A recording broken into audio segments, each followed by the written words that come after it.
Hello, everybody. Welcome to Profiling Evil Live. This is Mike King. I had to, I'm kind of working out of the hotel room tonight. I'm on the road looking at some 911 meetings around the United States and just having a busy day. Hope everybody's doing well and really appreciate you all jumping on tonight. I wanted to talk about the Profiling Evil Academy and thank all of you who have signed up for the Academy. It's been amazing the number of people who have signed up. I don't know how this is going to work out tonight because this live is intended for anyone to sit in on and listen, but it's to only answer questions from members because you're the ones that have signed up for the Academy. So I hope everyone is well. I want to say howdy to Crystal McCormick and Alicia B., Diane Phoenix. Wendy Henschel was first in the room tonight. Thanks a lot, Wendy. And Alicia, Don Marie, thank you. Thanks to everybody. I hope you're all watching all of the news that's been unfolding. Just a reminder, I'll be on Court TV tonight, and we'll be talking about two really interesting cases. One with a really disturbing ending, and a lot more to be said in it. So we'll see. But please go over and join me on Court TV, and we'll go from there. The Profiling Evil Academy. For those of you who are new to Profiling Evil, please hit that like and subscribe button, and make sure that you get all of the notifications on Profiling Evil. But the Profiling Evil Academy was set up 8 weeks ago. We went live with a series of training videos that talk about different things in the criminal justice world, specifically with some ties to the profiling process and the criminal investigative process. Tonight, questions only from those who are members. So please consider going over to Profiling Evil and clicking on the join button and consider joining the Academy. Tonight, we're going to talk about 10 topics really quickly. And the purpose, again, is to answer questions. If you haven't listened to the videos and gone through the little training segments for each of those, I'd encourage you to go over to Profiling Evil /Academy and join. And there you can become a member and watch those videos that are exclusive for Profiling Evil Academy members. And of course, like tonight, those are the only folks that will be asking questions. If you don't have any questions, then I'll assume that you're doing well in your studies and you're keeping up on that. But here are the topics that we're talking about in this first series that we are going through. What is criminal profiling? This process of profiling. Some people think of it as kind of voodoo witch magic. Others think of it as just a really systematic way of looking at criminal cases. Then we're going to talk about fantasy versus reality and the play that this has on these criminal cases. Because in reality, bad choice of words, everything is fueled by some form of fantasy or forethought. And we see this happen in criminal behavior all the time. We'll talk about nature versus nurture. And you've heard me talk about that before. Id, ego, and superego. You see the list. There's no sense me reading on that. Let's just jump into the first topic and chat a little bit about that. And the first topic is this process of what is criminal profiling? And the question often comes out, is criminal profiling kind of a art, or is it a science, something that's backed by science? And in this first lesson, you're going to be able to explore here some of my thoughts and opinions that I received from profilers who trained me about whether this really is an art or a science. And we're going to hear some discussion, and I'll talk a little bit about the fact that it's really a systematic approach to understanding criminal behavior, what motivates a criminal to commit crimes and do the things they do. Now, after that, we're going to jump right into the first topic and the one that I want to open up today, which is what is criminal profiling? So if any of you who are members have questions that haven't been answered yet about the profiling process, feel free to ask them. The back office will be putting those up and we'll answer them.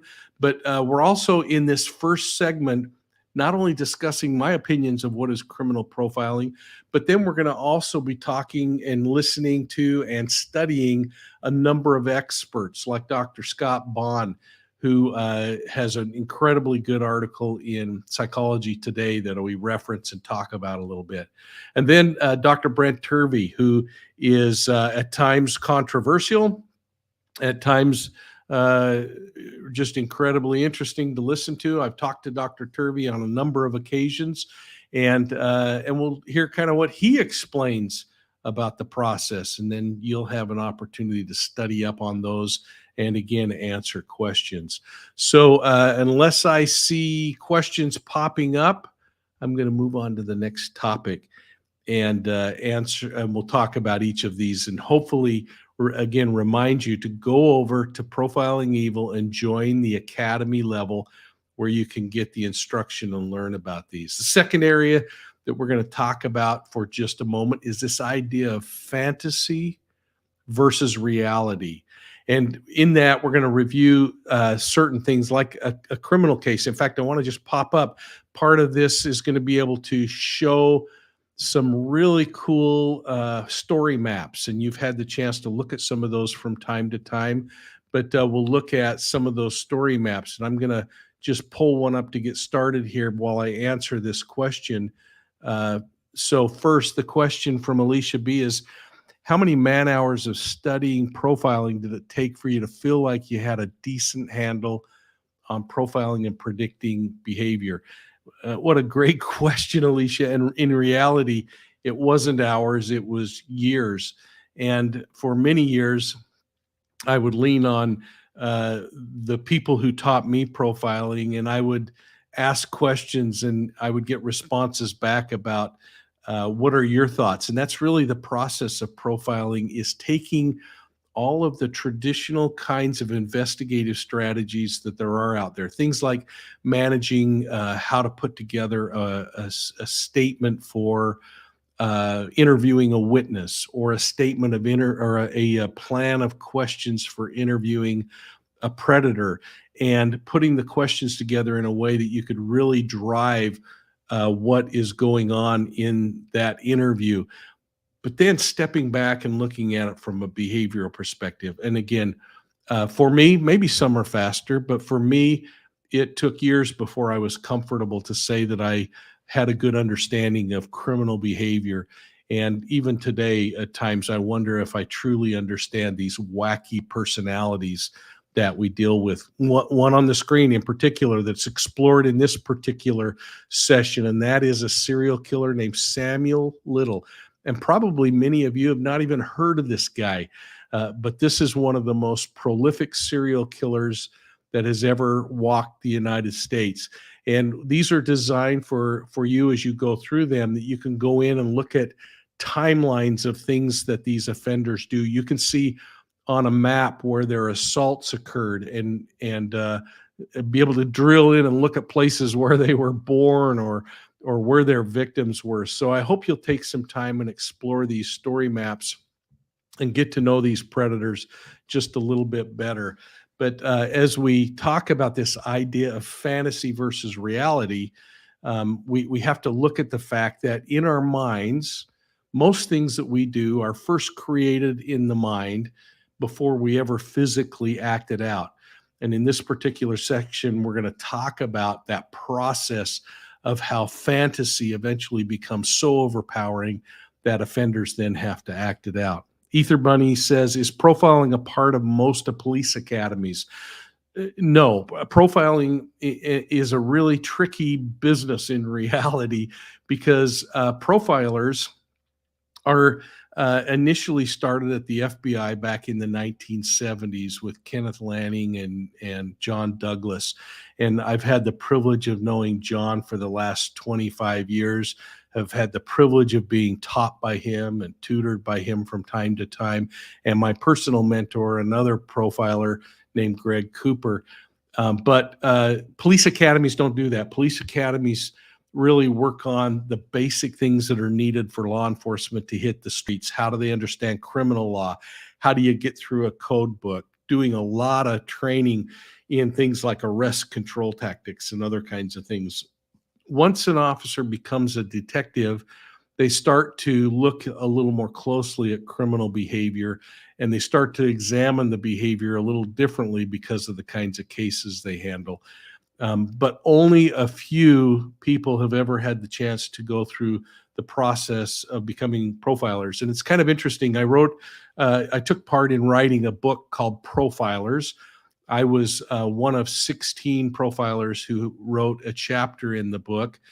And out of those 16, 14 were FBI profilers. And the Bureau guys really hold on to the fact that they're really the only profilers, and others just get to learn this art and science from them. But I was privileged to be in this book with a profiler from Scotland Yard, and then I was the only non FBI profiler that was allowed to write a chapter in that. And you can look that book up on Prometheus Press. It's called Profilers, and a great read if you're interested in this kind of thing. But again, jump into that fantasy versus reality. You get to look through those storybooks or story maps, and then also look at some additional things like stories in Psychology Today, articles in Psychology Today about, is criminal profiling dead? And folks, I would submit that absolutely it is not dead. Then we're going to talk about nature versus nurture. And I don't know if any of you had questions when we went through this nature versus nurture discussion in the academy. And again, folks, if you're just tuning in, what we're doing is kind of covering some of the things that are made available to you only if you're an academy member level member. And so you just go to Profiling Evil and the join button, and select the academy level, and there you can get all of this individualized training and take advantage of it.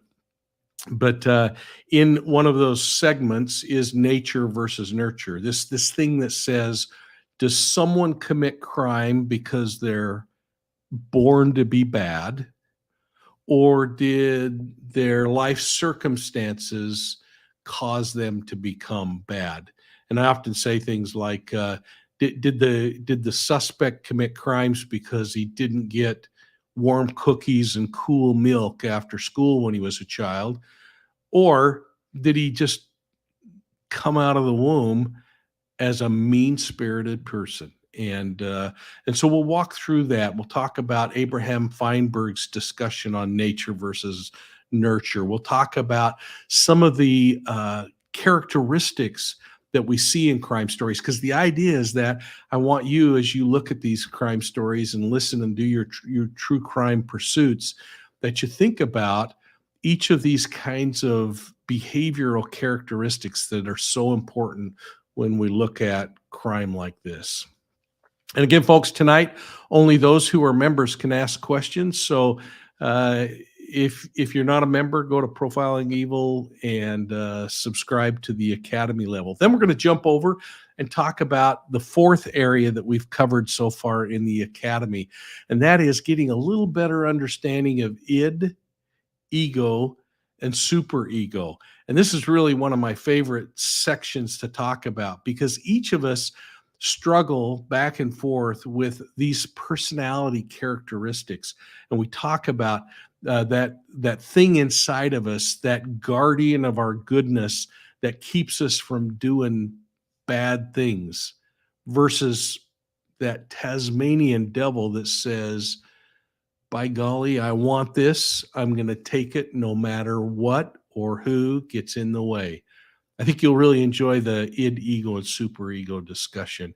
And I'm just kind of cautiously watching as we roll along to see if any questions come up. Crystal McCormick. And by the way, Crystal, thank you for being a member, and thank you to those who are members of the academy. When you're out and about or waiting for a table at a restaurant, do you profile people?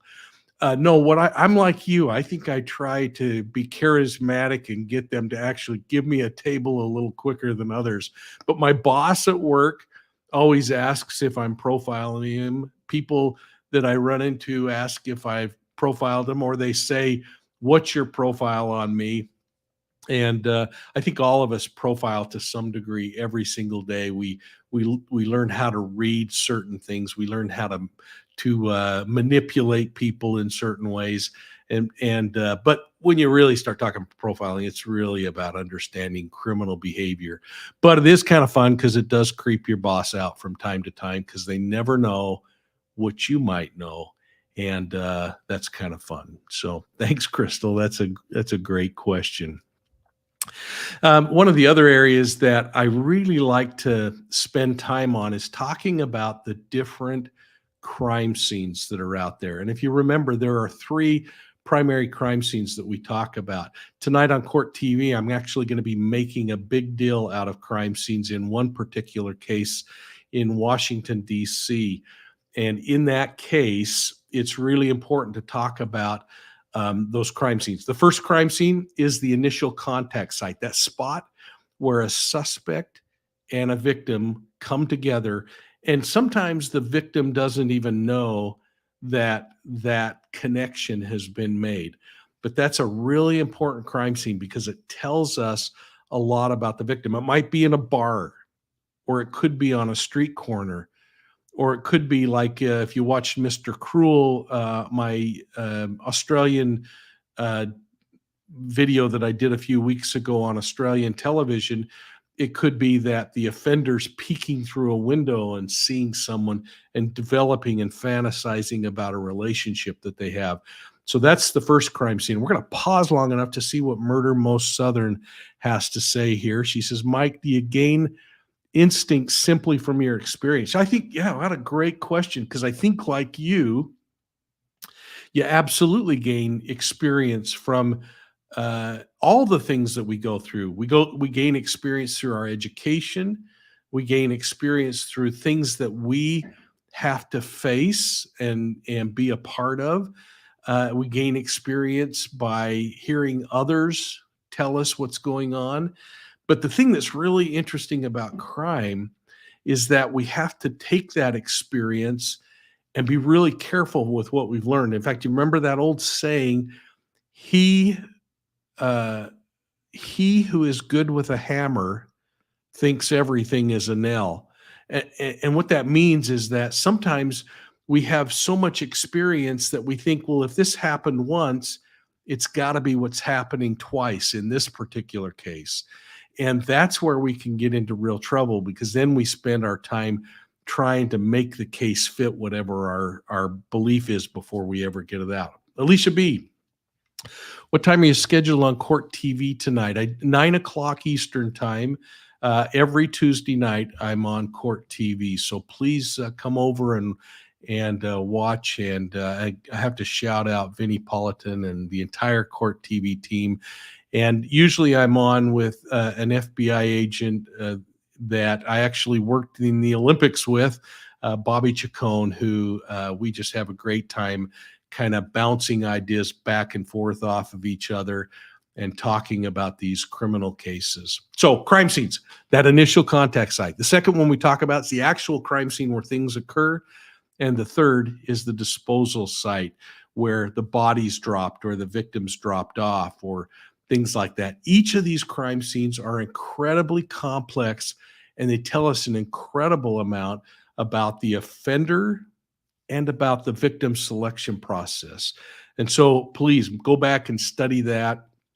And again, folks, if you're just tuning in, we're talking about how you can get into the Profiling Evil Academy and get the lessons and be able to apply those as you do your true crime sleuthing.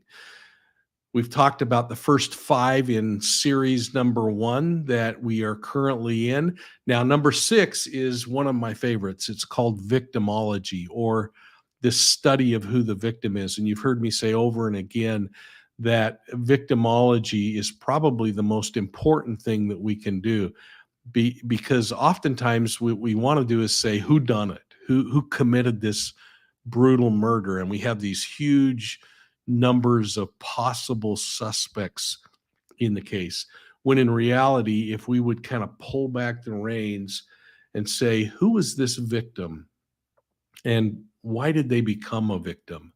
and we learn about their characteristics and about who they are and what they do, we then start to see this thing kind of unfold before us, and we see who someone might really be interested in. In this particular segment, I focused on the Atlanta spa spree shooting, and you might remember that it just happened about a year ago, where Asian women were selected inside of spas and murdered. And there's a reason why they were the selected victim. Again, this victimology, a study of the victim.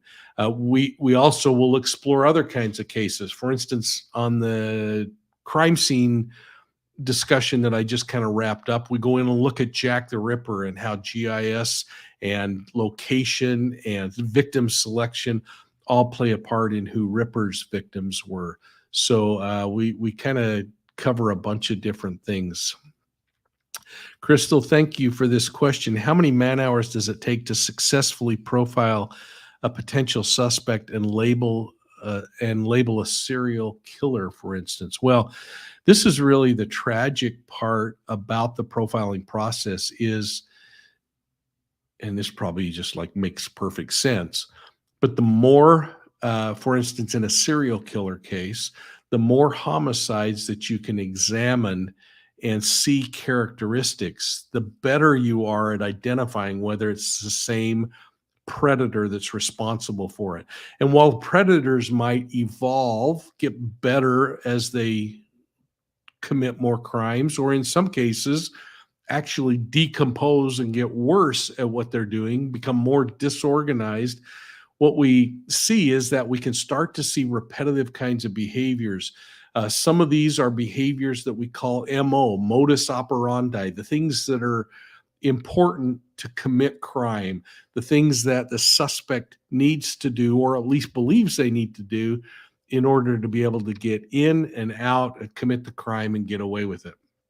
And then we have these signature things, those little things just like writing your name, and that's why they call it signature, that are just kind of quirky, but for some reason, the predator has to do it. For a Richard Ramirez, it might be drawing a pentagram on the wall.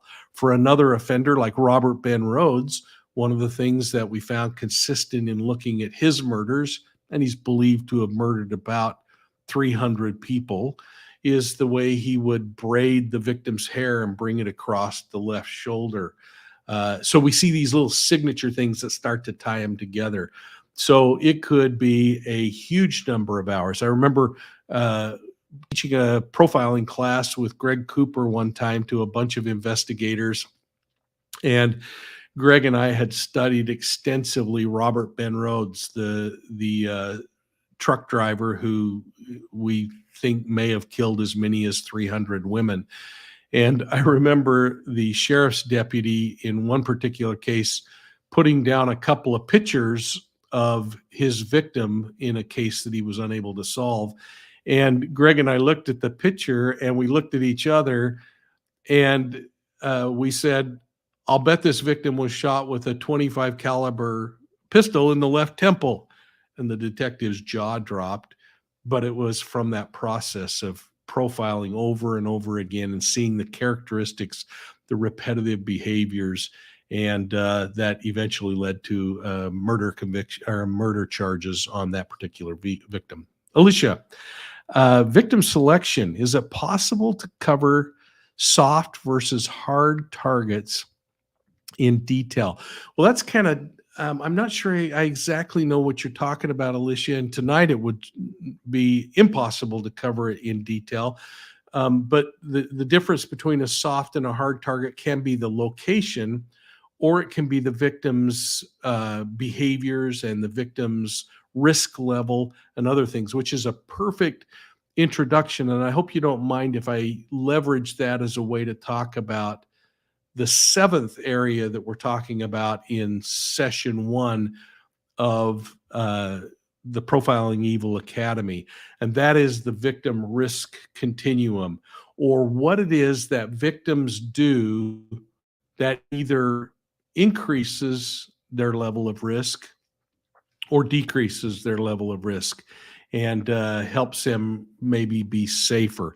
And this one is really powerful, and I hope you'll take time to watch that multiple times and and teach this to your family and friends, because I truly believe that we can influence the level of victimization that we might be willing to put ourselves uh, in a position of being. It's a really important one, the victim risk continuum. So please check that out. And then we're going to talk about suspectology. So we've talked about victimology, the study of the victim. Now we're going to talk a little bit about suspectology, the study of a suspect. And this one is really cool too, because it gives us a chance to start to look at what this offender is all about. What makes them unique? What are the identifying things that they do that really tell us a lot? In this one, we actually go in and we also spend some time on the Night Stalker, Richard Ramirez, a serial killer that I sat at San Quentin prison with, that I spoke to on multiple occasions about the way in which he committed his homicides. And in that particular section, we use a story map to kind of explore the Night Stalker and suspectology and how we can do that. And then we wrap up series number 1 with talking about the profile of those who commit arsons. And this one is really a favorite of mine, because we also talk about a firefighter from Southern California who became a killer and a serial arsonist. And we talk about some of those behaviors. So that gives you a sense of series 1. And again, I would invite you all that this is an opportunity to go in and learn a little more, follow up on more data that's available as like a lesson and an assignment, and then reach out and ask some questions to me individually or periodically when we can get here, when we can get together on these. Now, folks, we will eventually release all of these videos to the public, but only those who are in the Profiling Evil Academy will get those first, and they'll get the chance to just visit with me one-on-one or in group settings like this to talk through these kinds of questions that you might have and get them answered. So I really hope you'll go over and check those out. I want to, as I oftentimes forget to do, is thank the back office for keeping things running, and thank all of you for taking time to jump on and be a part of Profiling Evil. It really does make a big difference to me, keeps me kind of motivated, and keeps me wanting to knock out a little more content, as long as it means something to you. And if we hit the point that it doesn't mean anything to you anymore, then that might be our signal that our time has come. But for now, we're running full blast and hoping that you're enjoying the content that you're seeing and looking for chances to learn more along the way. My goal would be that every time you look at a true crime case, that you evaluate some of these principles that we teach and talk about how those have impacted your thoughts about an investigation. And we're already seeing some of the benefits of that, as we see some of you who have been members of the Academy start to talk a little bit more about things using terminology that we would use looking at cases from a professional standpoint. So you got a couple minutes left to ask questions, and then we're going to give you back the rest of your night. But again, folks, can I please ask you, if you're not a member of Profiling Evil, would you please hit the subscribe button and join?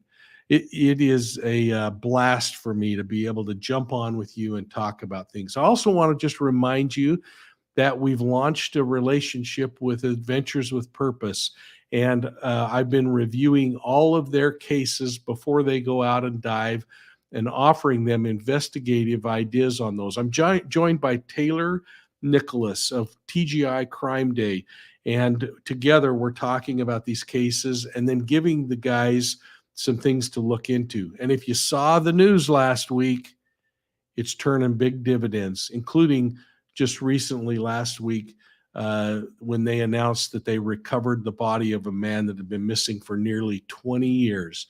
What an honor that was to be able to provide some insight and a couple of locations to check out one of which happened to be where this person was recovered. So we were really excited about that. And I can't thank Jared Lysick and his team enough for the chance to participate with them and the other YouTube channels that we get the chance to deal with each and every day and have conversation with. Alicia, when does part 2 start? I'll let the back office answer that because I'm not exactly sure how this is all going to roll out, but stay tuned because as soon as this wraps up, we'll probably then start series 2 shortly after. But when, I don't know. I just kind of do what I'm instructed to do. So Tyler's telling me in the fall that will start up for series number 2. Hope you're watching Cults Among Us and paying attention and learning more about cults. I've got a couple of really powerful interviews coming up with people who were raised in cults, and we'll be talking about some of the groups that you've been interested in. And I'm really excited about after 25 years returning to a cult and facing a nemesis of mine, a cult leader, after 25 years and pursuing some of the ghost stories that I chased back then. So it's a lot of stuff is happening. We really appreciate it. And Red Rock, thank you so much for that kind donation. That really is helpful. And take that same amount and join the Academy and be with us for every episode. And so, folks, please hit the like and subscribe. Go to the Academy and subscribe and become a member of the Academy and take advantage of all this really cool stuff that we're going through. And tonight, make sure you catch me on Court TV, just like every other Tuesday night. And we'll see you all soon at the next crime scene.